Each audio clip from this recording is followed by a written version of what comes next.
What is going on, everybody? Welcome into the Fantasy Coaches Podcast. I am your host, as always, Coach Steve. On today's episode, guys, we are about halfway through the fantasy season now. It is wild, but we have to keep on moving.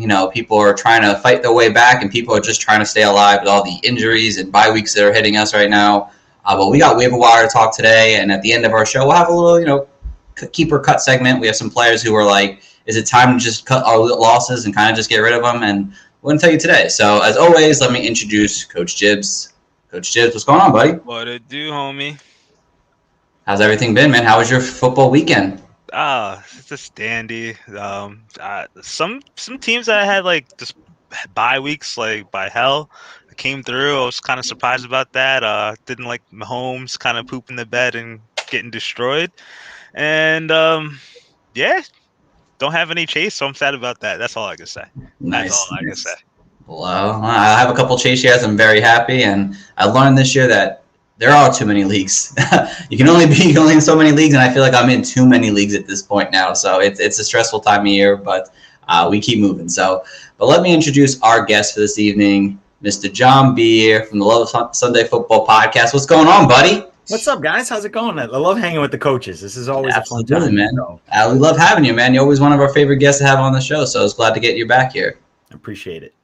So what's new, man? What's going over there with you guys? Anything new going on? New with you? No, nothing. I'm get a little glow up in my studio. My podcast studio is getting a little better, so I'm moving up in the world. Nice. Brian kicked my ass in rivalry week in the FTLS, but I bounced back with a win this week, so I'm like feeling okay about where my team's at in the FTLS. Things are rolling, I'm good. I can't complain.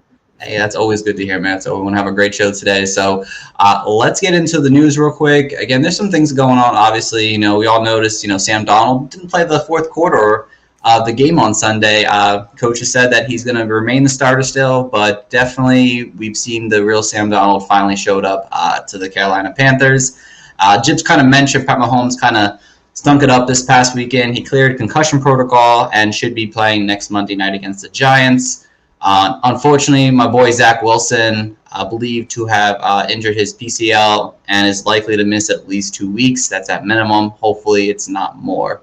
Miles Sanders did leave with an injury this past weekend here. It looked pretty bad from what everyone said. He even got carted off the field, but supposedly it is a minor injury. It's too soon to tell at this point if he is going to be playing next weekend. So we'll obviously give you some replacement options for him at some point in the show. Devontae Adams is on the COVID list this morning here. Although he is vaccinated, so the rules is that if he can test negative the next 2 days, he should be able to play on Thursday. But again, that's a big if right now, so that's kind of such a sticky situation right now. And, of course, the Deshaun Watson news continues to grumble right now. But I want to talk about Watson real quick here because this is the part of the season at this point. We haven't really talked much about him since, obviously, the offseason here. But, John, if you're a Watson owner right now, and this is more dynasty, obviously. I don't know many people who would have him on redraft unless you're just holding him as a bench spot, but what do you do with Watson right now? Do you take advantage of this news here? Do you think people will buy into this? Do you think he gets traded? I think he does get traded. I don't think he plays for the Texans this year, next year, whenever. He's going to get traded. He's going to play for somebody else. If you want to buy in on this hype and trade away, I get it. Because he's a difficult asset to manage. You don't know what's going to happen. He could go on the commissioner's exempt list at any point in time. You don't know which team he's going to play for.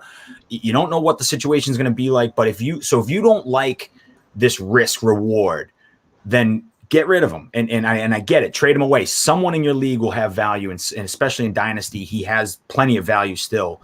And if you want more of a security at your quarterback position, then by all means, trade him away. I think he has value. I am, on the other hand, it would stash him because I think he could land in a situation like he goes all of a sudden to Miami with all the weapons they've got and they figure some things out in the draft next year. And he could be a top 5 quarterback next year. And all of a sudden you're sitting on a great asset that you paid pennies for. So I'm the type of person where I'm going to take advantage of people's fear.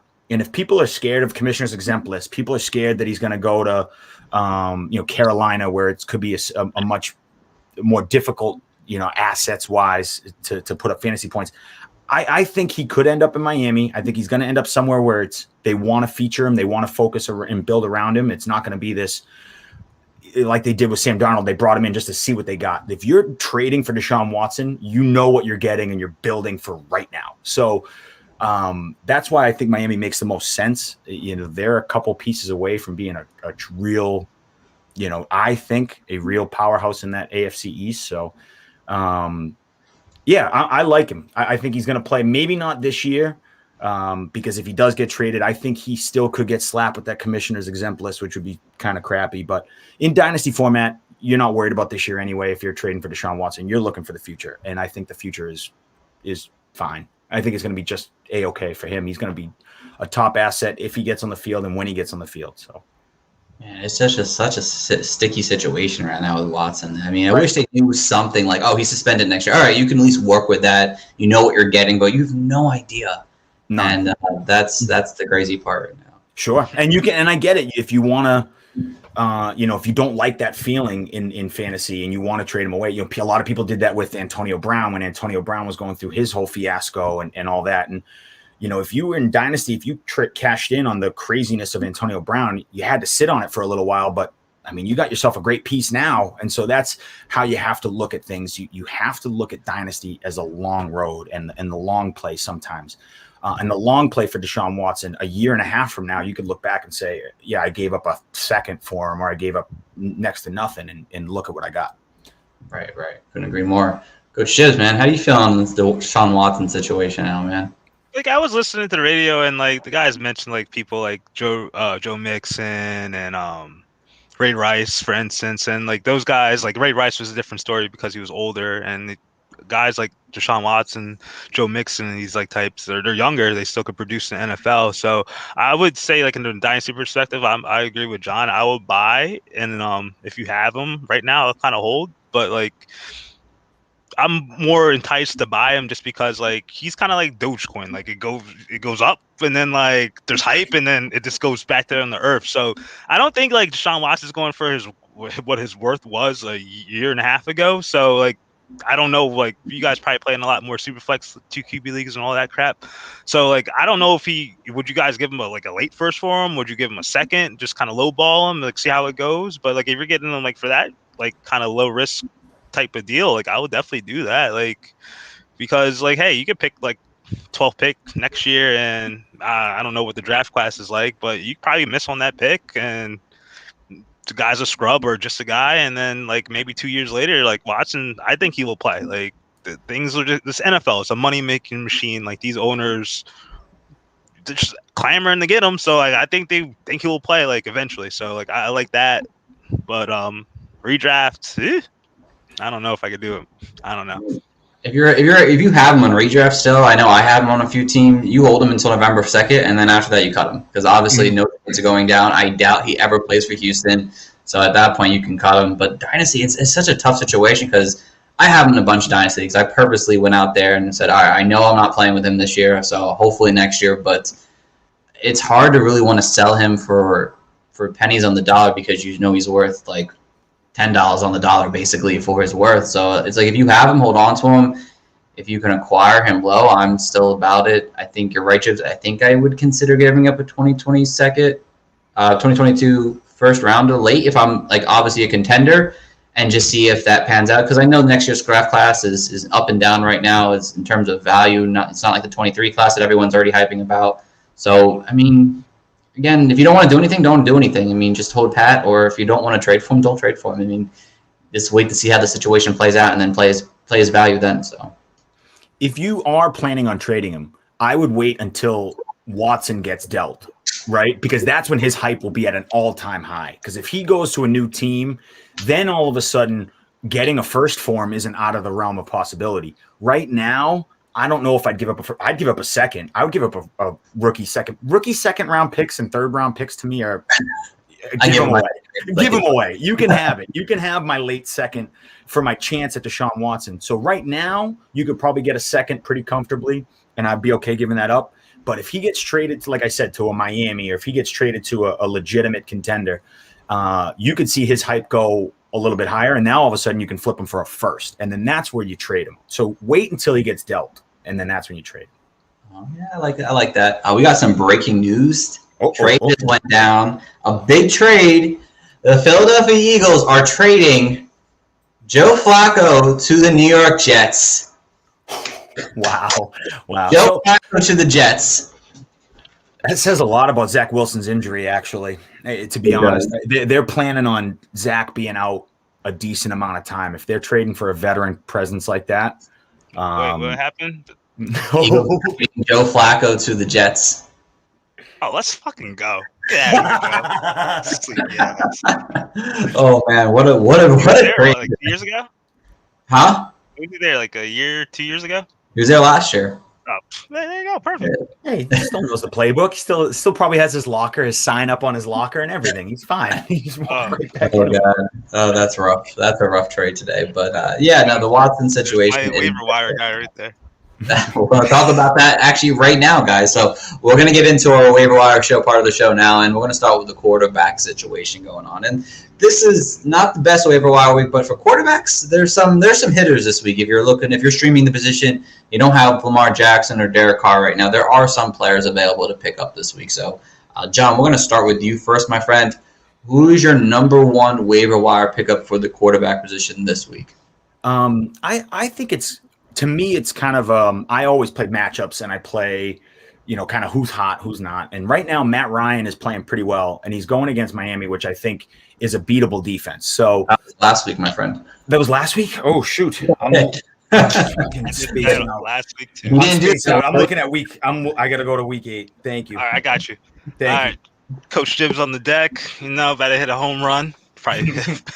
I'm going Trevor Lawrence. He's going against the Seattle Seahawks this week, and he's coming off a bye, so I kind of hope that he kind of just digested that playbook 3 times, kind of got ahead of his game plan. He's going to be ready for that Seattle defense, and Seattle's been, okay, but, they still give up production, not to the quarterbacks. They give up the 15th most points, which is average, but they give up tons of points to the wide receivers and running backs.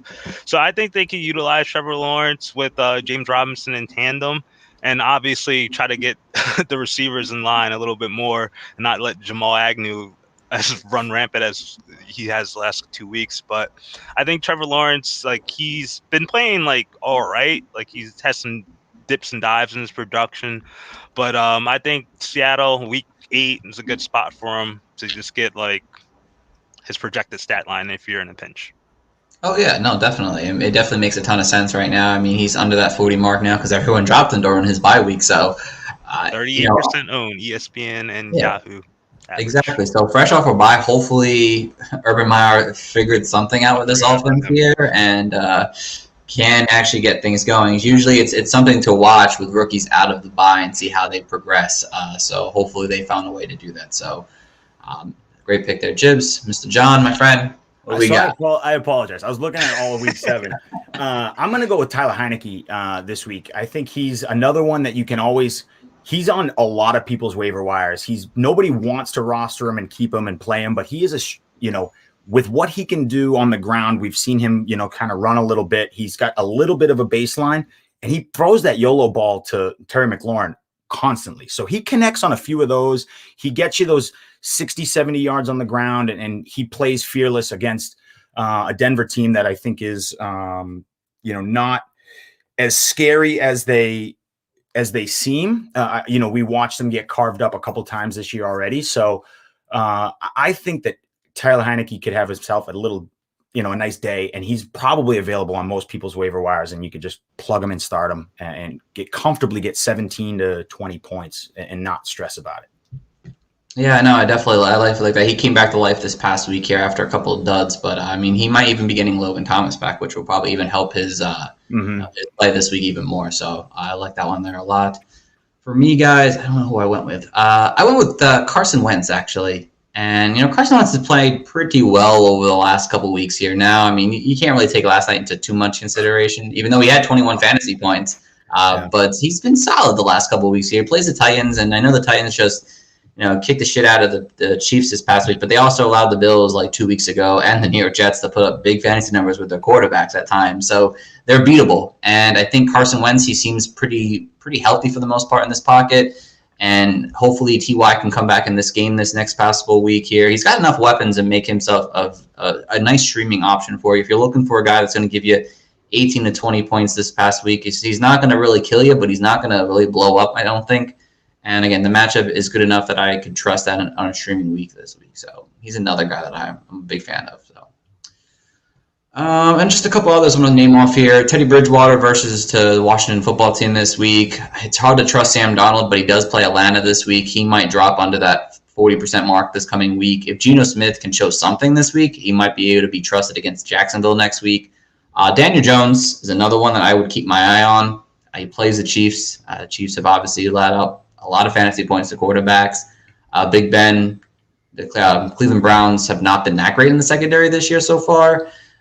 Trey Lance, just another future pick here, obviously just to kind of hold on to. And then just some dynasty guys real quick. I mean, these are just guys, if Joe Flacco would be obviously an auto pickup in Superflex leagues right now, or Mike White, I'm assuming Joe Flacco is going to start, so if he's coming back to the team. And then just some guys to keep your eye on, like PJ Walker and David Ballage. These guys could end up being starters just because Sam Darnold and Jared Goff can't play football, really. So these guys might end up seeing starting roles at some point. If you're looking for dynasty stashes in Superflex leagues, those could end up being options. So there's some decent pickups. This is definitely the best part of the waiver wire show because the rest of it isn't that great. So we're going to talk about that now. So the RB pickups now, guys. John, who's your number one RB pickup this week?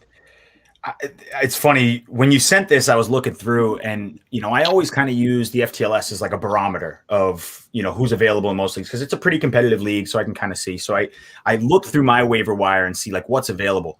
There is not much. There is not much available for running backs right now. Everyone I think will kind of run to JJ Taylor and Brandon Bolden, seeing the stat lines and seeing what they did.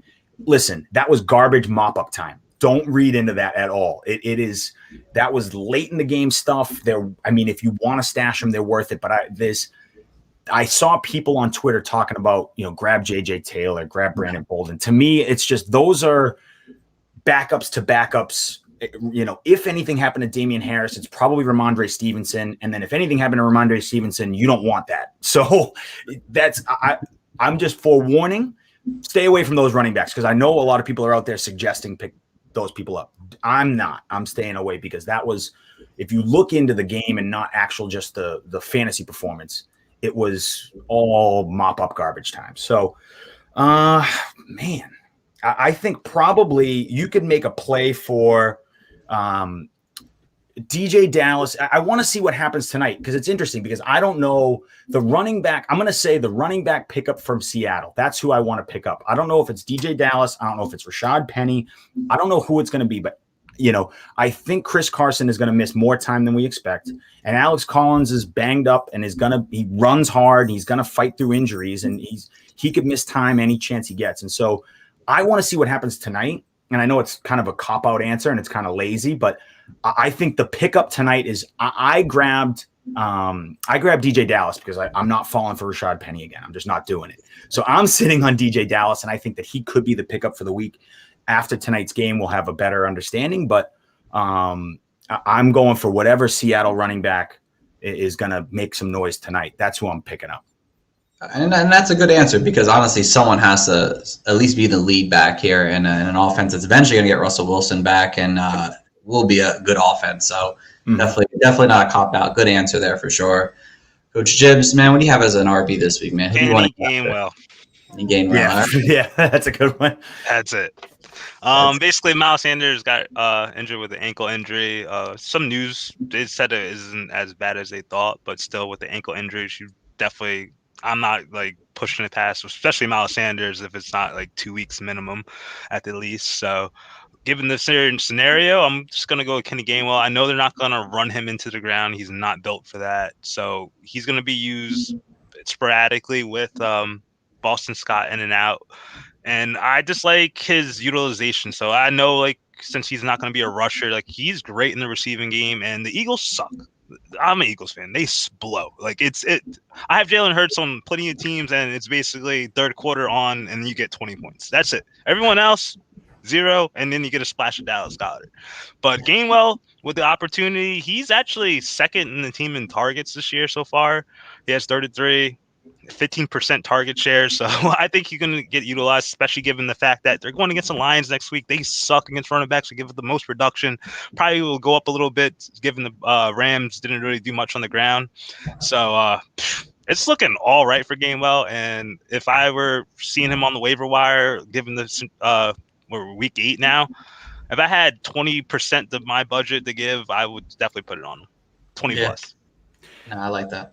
Gainwell is one of those, me and Brian always like to call them handcuff pluses, whereas like they're enough. Tony Pollard is sort of the same way, whereas like they're enough that you could throw them in your flex if you're desperate. If you really need it, you might get some points. You might squeak out a touchdown, but God forbid anything happens to the starter. And Kenny Gainwell is kind of one of those same guys where me and Brian were saying a long time ago, have Tony Pollard, have Kenny Gainwell, have these guys on your bench, and if something happens, if you get like a bye week like now, you probably could have played him and plugged him in. And then if something happens, you've got yourself a stud. So it's funny. I'm glad you brought up Kenny Gainwell, but I would have been, to the FTLS listeners, you should have him on your bench weeks ago. When you saw the production and when you saw the usage and when you saw all that weeks ago, you should have said to yourself, he's worth a stash. I'm not sitting on guys like Phillip Lindsay anymore. I can cut Phillip Lindsay and just sit on a Kenny Gainwell. Like, that's more important. So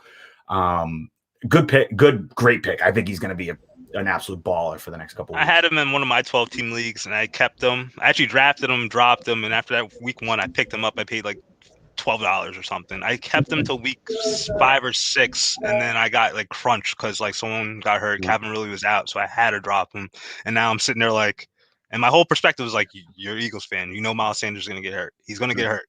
Yeah. Have the backup. And now I'm sitting there like, ooh, how much will I put in there? The good news is you were right. So that's always a plus, is like, even though it doesn't play out, and I do this all the time, even though it doesn't play out for me the right way in my leagues, at least I know the process was correct. And like my mindset was there. So you were right. Oh, he wouldn't last week's bye like tornado either, though. No, I that's a good one. had one roster spot and I had to wait for Darius Slayton to be out. That's a good point.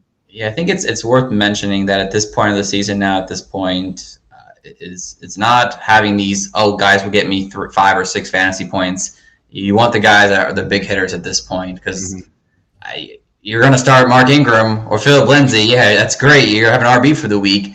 But I'd rather hold on to a guy like Kenny Gainwell, who maybe gets only 1 or 2 points a week with Miles Sanders in the lineup, but we know their injuries are going to happen at some point. We know Sanders doesn't hold up, and he's a guy who could put up 15 plus as a starter if he gets the full role. So I think at this point of the season, you have to start leaning towards that and getting rid of these bottom feeder guys that are just sitting on your bench for no reason, because you're never going to start them, and they're not going to really help you ever win. So for sure. Great point. So for me, guys, I mean, you could say Ramondre Stevenson, obviously, but he was a healthy scratch, so it's really not like I really want to go out and get him. But again, he's one of those upside plays that could end up being a really league winner. But I'm going to go with Jermichael Hasey. He was injured for the first, or after week 2, he got injured, and he was out the last like 5 weeks now. And he came back, first game back, and he played over Trey Sherman pretty easily. He only played 34% of snaps in his first game back here. I know Elijah Mitchell looked really good this past week, but we know Elijah Mitchell can get hurt as well too. And I think Jermichael Hasey's owned in like barely 3 or 4% of leagues right now. I think it might be smart to go pick him up and hold on to him, because Jeff Wilson's not back for another month at least. And we don't know what's going to happen with these backfields. We know the 49ers lead rusher is usually a good one, whoever is that guy. And so if Mitchell gets hurt again, I think Hasey would end up taking that role. It wouldn't be Sherman. And I think at this point, go snag a guy like that right now to put on your bench and maybe hope that he can end up producing for you in fantasy, because obviously they love the run, and the 49ers running backs are a key to success. So yeah, and the reports on Jeff Wilson are not good. Like you said, it was reported early in the season that he might come back by the beginning of November, and now it's coming out that he's like more like end of November, maybe December. So that's, you're right. Jermichael Hasey would be sort of the next man up. And even in tandem, I think last night's game was a bad representation just because of how crappy the weather was. Shanahan likes to use he likes to mess around and use a couple running backs. And so Jermichael Hasey could be that handcuff plus where all of a sudden he sneaks into the end zone for you in this. But if anything ever happened, God forbid, you got yourself, a stud, a usable RB2 with massive upside. Exactly. And then the important thing to note about, he didn't run the ball very well. He had three carries for 1 yard, but he did have 4 targets for 15 yards. So, I mean, that's something in the passing game, especially in PPR leagues. If he gets that kind of passing down role, that could be valuable for you in fantasy. So, just to name a couple others, I mean, Ronald Jones, Mac Jones are just guys if you're looking for hopefully maybe they get traded before the deadline kind of situation. Samaje Perine. I mean, we know Joe Mixon isn't a guy who continues to stay healthy, and they kind of split work last week. So keep that in. I mean, I guess they were blowing them out, but again, still something happens to Mixon. Perine seems to be the main guy after that. And then Jared Patterson, once again, if Antonio Gibson, with his situation, he continues to deal with an injury that might end up eventually leading him to missing a game. So just as the rest of the guys there. And How crazy is that Antonio Gibson's playing football with a broken shin? Can we talk about that for 2 seconds? He's a tough guy. He is a tough guy. That's insane to me because I've banged my shin against a coffee table and gotten a bruise and been like, I can't walk for 2 days. Forget play football. So it's just impressive that when that report came out, I remember being like, holy crap, that's a tough SOB.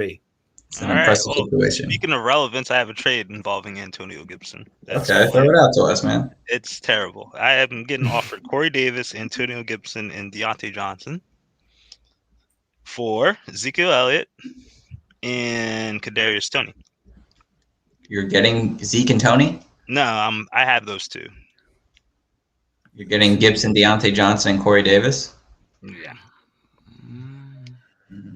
He was trying to get Ridley for the same kind of deal before, and I just shut that down. Yeah, I mean that's I mean, if you're okay at RB, that you can rely that mix. I have Zeke, Swift, and Harris. Yeah, I think you have Swift and Harris. I'd be okay with that then. Not Damian Harris. I can't have all three of those. Damian Harris, DeAndre Swift, and Ezekiel Elliott. Those are my running backs. So then your running back should be Gibson, Damian Harris, and Swift, and you'd get a little bit more depth at wide receiver. I mean, it's a fair trade. It's not out of the realm of possibility. I think that person to me looks like they're just trying to. Antonio Gibson, people are scared of Antonio Gibson right now. I'm scared shitless. Yeah, people are scared right now. So people are trying to trade him away, and I think that's probably what's happening. They're getting a little bit of fatigue. They're getting a little bit of burnout from Antonio Gibson. So that's probably what that trade is, where they're just I think he's trying to trade his buys. That too. Players off buys. Mm-hmm. That's the thing to do right now. Honestly, if you're trade away, not have to worry about bye weeks. Yeah, strategy. I say no, honestly. Now that I thought of it, I say no. Yeah. I'm on the no on that. So, all right, over to wide receiver pickups now at this point, guys. John, who do you have as your number one waiver wire pickup? Well, it changed this morning when I found out about the Devontae Adams news. Randall Cobb is got to be the number one pickup for waiver wires. If you're asking me, if Devontae Adams doesn't play, we know that Aaron Rodgers likes to hyper target guys, and who's the next guy to hyper target? Probably the guy that he's been playing with for a decade. So I have a feeling Randall Cobb could sneak in and have himself a day if Devontae Adams doesn't play. So that's the type of I would go grab that guy. And then if Devontae Adams doesn't play, you've got yourself a wide receiver 2 or wide receiver 3 with massive upside where he could have himself a great day. So it might not be the prettiest. It might not be the sexiest pickup, these long-term assets, but at this point in the season, you're just trying to play for wins sometimes. And I think that's what that pickup would be, where if you could get Randall Cobb, that's a glory play where you're trying to get the win this week. And so that to me right now is who I'm looking at, and who probably my number one pickup would be. Might not have a ton of long-term value, but again, you're trying to just win the week. You're trying to get a little bit of an advantage. And if you could go in with a Thursday night player and Randall Cobb, and all of a sudden he has himself a 15, 20-point day, you're putting your opponent mentally in a bad spot going into the weekend too, which is always fun. I'd hate to lose to Randall Cobb. I hate it, dude. Imagine Randall Cobb dropping a teen on you. That would suck. God, I'd hate it. Mm-hmm. Just, what about you, my friend? I'm gonna stick with the same receiving core. To John's point, I'm going to go with Lazar even though like you don't know how those targets are gonna get split up if Adams gets if he doesn't play on Sunday, or Thursday actually. But even so, I still think Allen Lazard has kind of made some jumps in the offense as like the last couple of weeks have went on. Like he's had gotten 5 to 6 targets in the last 2 games, although he's scored in 2 straight games, which is a plus. So you can kind of see him getting some utilization in the red zone. But I think that's kind of more of a defense trying to take away Devontae Adams or so. But I just like what he's doing, and I think if with the elevator role, it could be Cobb, it could be Allen Lazard's way. But I know they're both widely owned, and you could pick them both up if need be. Have one as a high priority and have one as a really like low priority in case you miss out. Yeah, I think people will probably look to pick up Allen Lazard first because obviously his name sounds better, and he's been playing better football the last couple of weeks. Cobb sounds way better. Allen Lazar is back-to-back 15 fantasy point games. I mean, he's producing. I meant to say, in terms of production, Allen Lazar is producing more. So you might be able to get Cobb on the cheap. So my number one would be Rashard Bateman. Again, he's on a bye week right now, but he's seeing playing time. He's seeing big play opportunity in this offense here. I would suggest him as your number one. And I'll just stick with him at right now because we'll go through another round of these again. But obviously, it seems like his involvement in the offense is huge. They don't have a run game right now with Baltimore, and people might not be looking at him as a guy to pick up because he's on a bye. In most leagues, unless you're like Sleeper or they do trending things, they might not show the bye players on your waiver wires in the top section here. So this might be your opportunity to go out and sneak him on your lineup for basically nothing. But I would be looking to get a guy like this on my team now. He's a former first round pick now, and there's a lot of hype behind him. And it seems like this Ravens offense that was once just a run-first team, Jackson is throwing well enough to have my confidence that he can possibly produce maybe 1 or 2 wide receivers on any given week at this point now. So Bateman should definitely be a guy that you're looking to pick up right now and stash and hope that he ends up being a solid like wide receiver 3 the rest of the season. A name I wanted to bring up too for a little bit more longevity and a little bit more you're hoping that you get more than just this 1 or 2 weeks that Adams is out. Nico Collins. Nico Collins is starting to come back into the fold, and he's starting to get targeted again in the offense. He was injured for a couple of weeks. He started off looking good, got injured, got kind of banged up, sort of fell out of favor in the fantasy community, and probably got dropped in a myriad of leagues if he was ever even drafted. Go pick him up. He's worth it. That's a team that's depressed for playmakers and needs big body wide receivers to just do anything. So he's seeing 5-6 targets. He's doing all right. And if David Mills can ever figure things out, then you might have yourself a piece. So that's something that I would stash on your bench and pick up. Don't bid anything. Don't spend any fab. Just put in a $0, maybe a $1 bid and see what you got. And, if that offense can figure it out, which I don't think it can, but you never know, I think the benefactor would be Nico Collins. Definitely. And again, Tyrod Taylor is supposed to be coming back possibly soon, and he looked well enough when he was on the field that the passing game was somewhat relevant. So hopefully if either that or Mills, steps up, would make Nico Collins a good grab right now. I like that, John. Coach Gibbs, you got another one for us? Oh, I'm going with Darius Slayton, and he was pretty much the Giants' only available starting wide receiver, I guess from like the top 4 perspective. But he was involved like slightly. That game was pretty much awful. It was 5-3 till like the fourth quarter, and he had 5 catches for 63 yards. And maybe the wide receiver core gets a little healthier this week. Maybe Shepard could kind of make his next appearance. But I'm just pretty much down on the rest of them because like you got to think like hamstring injuries pop up and down. You look at Julio Jones, for instance, like he's in and out. So I kind of have like some skepticism against Shepard like season long for like a hamstring injury to pop up. And then Kadarius Toney, he has an ankle injury, and I'll bet like a house that the Giants don't rush him back after rushing him back the first time and he re-injured the same ankle. Mm-hmm. And then Kenny Galladay, like he's a walking poster child for just like missing the whole season and getting paid. So like he has a hyperextended knee, so like I don't think it's going to be out that long, but you just never know. So like I think Darius Slayton could be in line to be like a number 2 or just share the duties, but he's going to be a vocal point, and Daniel Jones seems to like him. So love it for sure. Kyle, my friend, My bad, man. I have something on my screen here that's blocking the comments, so I apologize. He said he has only one Watson share, and it's in the fishbowl. I have him in the fishbowl too. Then he wants to know he's got both DJ Dallas and Rashad Penny on his team. Who should he start tonight? Penny. I'll go Penny, but like I'll be like, it's a legit. This is a legit glory play coin flip. This is like it could go. The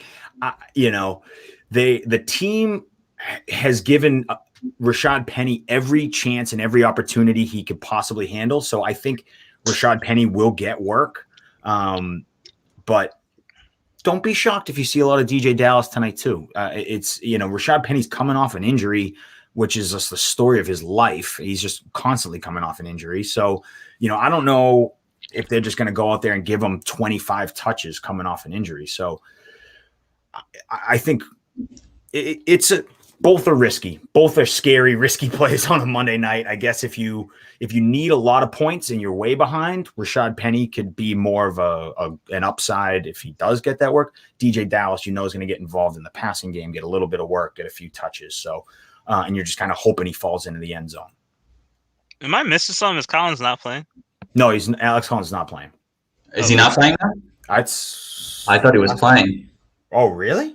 I thought he was playing tonight. Maybe I missed it. Last I heard he was not. Like... Last I heard he was doubtful. Let me look. Someone look. I'll vet that for you right now.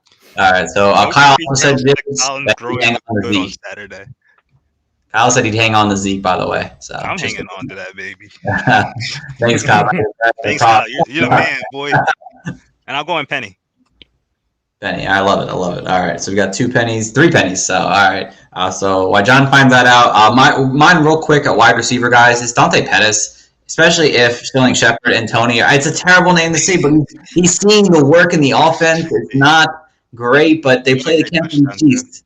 Hopefully they're going to be behind in this game, and Daniel Jones is going to have to air it out. And if Sterling Shepard misses, Tony misses, Galladay misses, Slayton has been known to be injured at times. Dante Pettis could end up seeing another decent outing. Again, this is a one-week wonder thing if you're looking for wide receiver help bad. It's really not great. Can't wait till like week 9 and John Ross is like the starting wide receiver. John Ross too could be an option, but I mean that's like a desperate play. So Alex Collins is expected to play tonight. It was reported this morning. Yeah, and Penny is still coming off IR with a calf. Is expected to play, as well as DJ Dallas's change of pace. So, that's going to be. That's going to be a slurry of bad. That's going to be a slurry earn that contract. Yeah, make him earn that contract. Love it. Just name a few others. Russell Gage had a decent game this past week here. KJ Osborne is always known to kind of do something. He's inconsistent, but he's produced. Will Fuller is just under that 40% now. He's coming back soon. He could end up being something of value with Tua possibly. Jamal Agnew from the Jaguars, he was looking pretty good up through the bye week. Hopefully, maybe got him more involved. If Traquan Smith can produce something tonight in his first game back, Zach Pascal and Ty, they play the Titans next week. They're always somewhat a valuable option, especially like as our wide receiver 3 and 4. And then MVS is coming back and is supposed to possibly play this week too, so he could end up being an option too. Just as a desperation, deep ball kind of game with him. So it's like the all sketch waiver wire. No one's the Packers' second guy ever. Like Hall of Fame, like just names was like freaking haunting me. It's not a great week. So, and the tight ends actually look a little bit better, to be honest. So we'll talk about the tight ends here now. Where's my little banner at here? All right, John, what do you have as your tight end pickup this week? I've been saying it for a bunch of weeks. Ricky Seals-Jones. I'm going to say it again. It should be Ricky Seals-Jones. And if this was my team and I'm running your team, I would pick up Ricky Seals-Jones and Logan Thomas. So you've got Ricky Seals-Jones to play, and then the second Logan Thomas comes back, plug him in. So I'm sure a lot of people got frustrated with Logan Thomas, might have dropped him. I don't know if you're playing in leagues without IR spots. He was definitely dropped. So look your waiver wire up and down for Ricky Seals-Jones and Logan Thomas and kind of play it that way. But that's what I would be doing if I were you. I love Ricky Seals-Jones. He's getting involved. He looks good. He's getting targeted which all you can ask for out of a tight end. He's getting looks in the red zone, which is another great thing you can ask for out of your tight end. And we talked about Tyler Heinecke earlier. He loves just slinging the ball around. He's playing like he doesn't care. Well, he cares. He's playing like a man who doesn't care. He has no fear. And so if he's just going to keep slinging the ball around and he's targeting your tight end, I'll take that. And then again, hopefully Logan Thomas is out there. And then when he comes back, you're not up a creek. You can just plug him right in and keep moving. Love it. I love it. Like when I heard like in week, I think after week 6, he was like, Ricky Seals-Jones played 100% of the snaps. I was like, what? Sorry, I don't care what that stat line said. Not at all. 100%. You're getting a ad for sure. 100%. For me, I'm going with my my start of the week last week, CJ Uzama, and I know his target share in the offense isn't great, and the fact that he's touchdown reliant, but the defense can't account for everyone. So he scored a touchdown in 2 straight games, and he scored 5 touchdowns in the last 4 games. So there you go. Yeah, I definitely a good option as well. For me, guys, I'm going a little deeper here. I'm going Pat Freiermuth. And, the Steelers are coming off a bye. I love, like I mentioned it multiple times now, I love rookies coming off a bye. And Freiermuth is playing more snaps than Eric Ebron. He's seeing more targets. And, they lost Juju. They need a third guy on this team. It can't be Harris seeing 17 targets as much as we want every single week.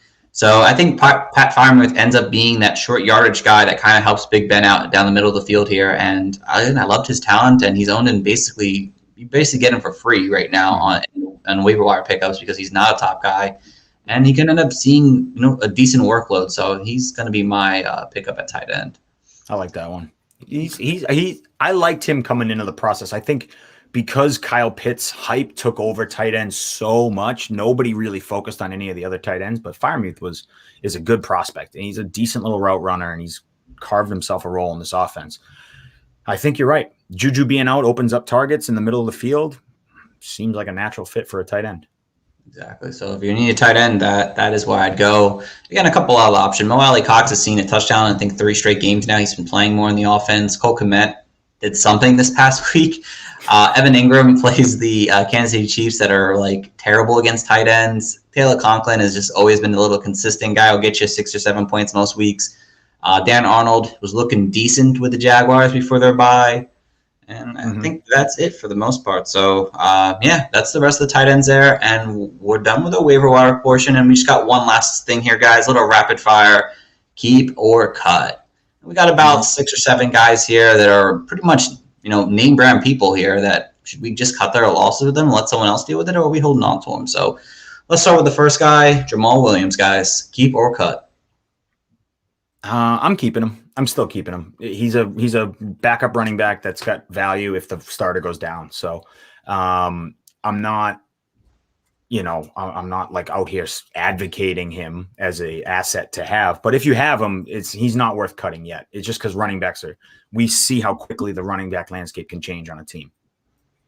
Coach Jibs. If I really needed one spot and I had to burn it, he'll be that guy if he was on my team. I only did it in 1 league, and I drafted a lot of Jamal Williams this year. So I'll rather hold, but if obviously I'm probably going to be scooping him back up just because by week 7, which is a crazy week. So I'll hold. Yeah, I'm on the same page. I'm continuing to hold because I think he has upside if Swift goes down, and we've always keep on hearing his name on the injury report the last couple of weeks now. So I'd hold on for now for a few more weeks if you can, because I think his upside would be really big if he ends up being the starter if Swift were to go down. Mike Davis played 4 carries this past week here, and he's been an RB3 most season, but it seems like this is the Cordell Patterson show now. Keep or cut? Cut. He's gone. Out of here, boy. Yeah, gone. 0.5 PPR. 0.5. Gone. Yeah, I'm on the same page. I'm done with it. I don't have a single share, and I was very happy that I stayed on course saying Mike Davis is not going to be a thing. And I'm glad feel bad for him. But glad I'll get a kicker out of him or something. We need Tyler Bass. He's good as gone for sure. Nyheim Hines has basically done nothing the last 3 or 4 weeks now. Keep or cut? I just made a case for why you should keep Jamal Williams, and I'm going to say cut Nyheim Hines, and that's so shitty of me. But I'm going to say cut Nyheim Hines. I just don't, if Jonathan Taylor went down, I think there would be a slop fest at that running back position. They'd have a lot of Mac Marlon Mack. They'd have some Nyheim Hines. I just don't think it would ever be the Nyheim Hines show. So for that reason, I'm out. I cut him last week, and he's still cut this week. Yeah, I'm on the same page. His projections are nuts on Sleeper every week. He's like 15 projected fantasy points every week, and I'm like, he'll never get there because Carson Wentz is not throwing to his running backs, and it's the Jonathan Taylor show now. So, yeah, no, he's a cut for me too. Let's see where we're at here. Brandon Cooks has now produced 3 straight mediocre, and I mean this is below 10 fantasy points in the last 3 weeks now. Actually, I want to just double check if it's 3. It's 3. Well, he's had 3 or 4 bad games now. Davis Mills doesn't really seem to be throwing his way, but Tyrod Taylor's coming back. Keep or cut. I'm still going to keep. I'm still going to keep just because I think the play with Brandon Cooks is, I mean, he's a decent flex option, and if you do want to get rid of him, you don't just cut him. You wait till he has a big day and then try and trade him for anything, right? That's who he is. That's who he's been his whole career. He's been this big play, big boom guy, and so you're gonna have to put up with it. They're gonna have to put up with down weeks because Brandon Cooks can all of a sudden have a 100-yard, 2-touchdown week. So. I ain't cutting nothing with the higher 30% target share. Crazy. Yeah, I'm really hoping that Tyrod comes back and ends up getting Brandon Cooks back on the map again. So I'm holding for at least a few more weeks to see if Tyrod comes back. So Odell Beckham has basically done absolutely nothing this entire season so far. Absolutely nothing. He's injured right now that he requires surgery that he's waiting for now this offseason. He's got a backup quarterback now. And he hasn't done anything even with Landry off the field, who's injured once again himself. Keep or cut. This sucks. It's probably a cut, but that's crazy that you're just cutting Odell Beckham and just sending him off into the pasture. Yeah, I think it's a run-first team. I think you got a backup quarterback, like you said. He's battling injury. He hasn't looked good even when he's healthy. It's just – if you're in Dynasty, like I have him in a Dynasty league and I'm trying to trade him for anything, I'll take Jamal Agnew. I'll take anybody. Give me somebody. Because I don't want to just cut him in Dynasty. But if you're in redraft, 100% just cut him. Just get rid of him. I told myself I wouldn't draft Beckham. I also told myself this will be the year. They all look good. The Browns are back, baby. And now I'm sitting here holding a goddamn banana in week 8. I'm cutting him. Agreed. I'm on the cut train as well. Robbie Anderson, I think this is going to be pretty easy. He's basically continued to drop balls week in and week out. Though he's seeing like 9+ targets a game almost. Keep a cut. Yeah, this one sucks too because I think you're right. He is seeing targets and we just keep waiting for it. Like last year, we just keep waiting for these games to happen and they're not. So, I'm not actively trying to cut him or get rid of him, but like Jib said earlier, if you're hurting for a roster spot, you're getting through bye weeks and all these injuries and you're battling this, I don't mind letting him go. But I would be, it could suck because Robbie Anderson, we know, is just like Brandon Cooks, all of a sudden could have a big day because that's just who he is. So if you do cut him and someone else picks him up and all of a sudden he has one of those monster yardage days that Robbie Anderson can have, don't beat yourself up over it. It's not the end of the world. Right. Jibs? I'm going to cut him. I'm picking him up right before Thanksgiving because that's when Robbie just comes and emerges and has that like December run where he's just scoring and going off on teams. So just beware on that. But yeah, he's a cut for me. Yeah, I'm cutting him. I don't care about the targets. He's just not catching the ball. Sam Darnold has not even looked that great throwing the ball this year. And I really believe Terrence Marshall, the rookie wide receiver at LSU, hasn't really played the last couple of weeks. I think he's on the IR, if I'm not mistaken. The short-term IR, if I'm not mistaken. He hasn't played the last 2 weeks, I think. He'll be back at some point. I think once he comes back, I think they would realize we got to get Robbie Anderson the ball out of his hands because he's not catching it anyway. So I think Terrence Marshall could end up seeing a bigger workload come December, Jibs. And I'm not on the Robbie train. I'm cutting it. I'm not worried about it. November Robbie's real.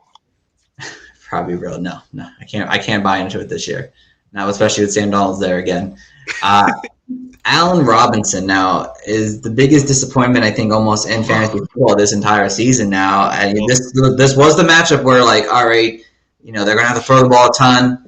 but ends up under 7 fantasy points, I think, once again. Keeper cut. This is very similar to Beckham. My answer is different if you're in Dynasty versus redraft. If you're in Dynasty, again, I think you can probably still find someone who believes in Allen Robinson, who believes in, the fact that he might not be on the team. He might be on a new team next year. You might be able to find someone who buys into that. And so you can trade him for, something. He's not quite a cut in Dynasty. But in redraft, we all thought Justin Fields was going to take this offense to a new level, right? And we all expected that, and it's not happening. And they just look stuck in the mud. He's worth a cut in redraft. He really is. And it's sad to say, but if all of a sudden that offense starts to click and explode, then yeah, you go pick him back up, or you do so. You go try and trade for him again. But I just think right now, it's a sinking ship, and you don't want to be on this sinking ship. It just doesn't look good. You watch the Bears play offense and you're like, ugh, it's ugly. So in Dynasty, you can still probably get someone, because again, he's might not be on the team next year. He might be somewhere else. And so you can spin that narrative street to somebody and maybe get a pick out of him. He's not quite just a cut, but redraft. Am I cutting him in redraft? Yeah, probably. Yeah, probably am, which is really crappy to say. I'm probably going to hold on to him for a few more weeks if I can. Obviously, if you're desperate and you need to find players that actually play and put up fantasy numbers, I get it. But I would want to keep for a few more weeks. I mean, I heard a possible trade rumor about Allen Robinson. I mean, he's obviously probably not coming back to the Bears next season, because I don't think they'll franchise tag him another season here. Maybe they cut their loss and say, hey, let's just trade him to a team and try to get a pick back out of it here, or a young player, or whatever it may be, and let him just play a season out on some other team here. And again, I'd rather wait a few more weeks, especially around the trade deadline, to see maybe if he ends up getting a trade, because if he ends up on a better team, I mean, right, that could put his value big time. So I might consider, if you can, I'd consider holding him for a little bit longer. So yeah, it's tough. I mean, it is tough. I guess it's just, maybe I just have. I was talking to Brian before I jumped on with you guys. Maybe I just have the stink of the Bears offense in my mind right now. And so it's just, but if he could very well get traded, it's not out of the realm of, he would be probably the number one guy to get traded. If you ask me, he's got a ton of value. A team doesn't have to give up a ton because he's on the franchise tag. So, if you're a team and you're pushing, you're making if all of a sudden Green Bay's like, look, we need some more firepower, and they make an offer for Allen Robinson, and all of a sudden it's Devontae Adams and Allen Robinson with Aaron Rodgers. Yeah, things are gravy. So you're right. There is a high, in my opinion, not a high possibility, but there's a chance he gets traded, and that'd be great. It'd be great. You can't get worse. You can't go anywhere where the situation would be worse. Not at all. So that's why I want to hold on to him for a little bit longer, just because he was like a third round pick. I'd rather just hold on and see maybe if things eventually get going for Fields. Maybe it takes their bye week for them to really get things going. I think they have a week 10 or 11 bye week, which kind of sucks late, but maybe that's when things get going for him. I'd rather still hold on to him and see if you can. Obviously, if you can't, it's what it is. So, right. All right. So one last guy here. This might be easy, but Tyler Boyd really hasn't produced when all three wide receivers are on the field, really. He's seeing a big target workload still, but just not really getting the opportunity to do much with it. Yeah, I'm probably cutting Tyler Boyd, and it's crazy. I think Joe Burrow is really just got eyes for Jamar Chase, which we all expected. We all thought it would happen. This connection is blown up into a crazy level. So I don't really want the wide receiver 3 on a team. Maybe even the fourth option if you consider Joe Mixon. So he's not high in the passing pecking order. So I'd be okay cutting him. Yeah, I'm kind of on the same page here. I cut him a few weeks ago for one of my leagues that I was doing bad in. It's just he's one of those guys, like I said, low floor play basically. I don't think he has an upside on a week-to-week basis. He'll get you 5 or 6 points most weeks, but I'd rather take an upside play right now on the waiver wires than hold on to Tyler Boyd, because unless one of them are out, like Higgins or Chase, I don't think Boyd has enough value to really get things going, unfortunately. Yeah, I mean, it's that whole slot wide receiver mentality in fantasy. It's like if they don't fall in the end zone or they don't get peppered with 12 targets, then it's low yardage stuff. So for the fantasy points, it's just not going to be there. You'd rather have guys go off and have 5 targets, as long as the yardage is deep and they're going for big plays and, the Jalen Waddles of the world, it's like those are more exciting fantasy assets than a Tyler Boyd. Exactly.